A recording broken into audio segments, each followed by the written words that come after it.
আমরা আসছি রামতরো ভোগলবেড়িয়া ব্যতিক্রম, ঠিক আছে। আজকে অনুষ্ঠানের দ্বিতীয় দিন। দেখো কত সুন্দর সুন্দর বৌদিমণিরা এসছে, না বৌদিমণি। ও এখানে এসে কেমন লাগছে? এই এখানে এসে কেমন লাগছে? ভালো লাগেনি তোমাদের? ভাই শুধু দেখো কত দর্শক আসা স্টার্ট করেছে।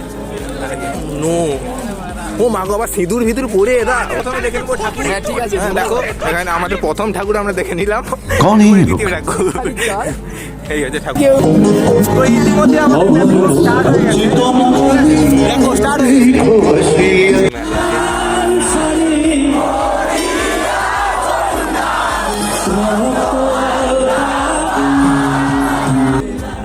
আচ্ছা, আমরা প্রথমে এনজয় করে নিলাম লাল শাড়ি গানে।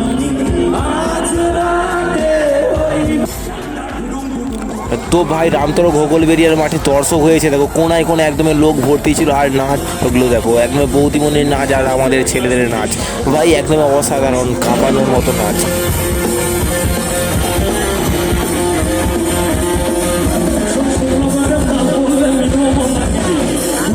তো ভাই এখানে রামতরো ভোগলবেড়িয়ায় তো হোলির স্পেশাল এনজয়।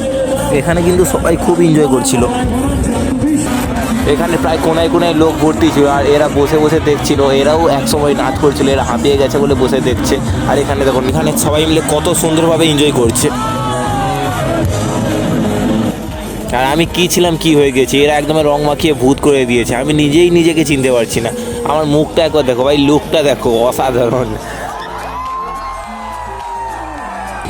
আচ্ছা, তো এখানে প্রতি বছরের নেই এবছরও কিন্তু বাংলা ব্যান্ড হচ্ছে। এখানে বাংলা ব্যান্ড টানা 4 বছর। আচ্ছা, আমি তো আজ খুব এনজয় করলাম। এই তরুণ সংঘ এখনও 7 দিন অনুষ্ঠান রেখেছে।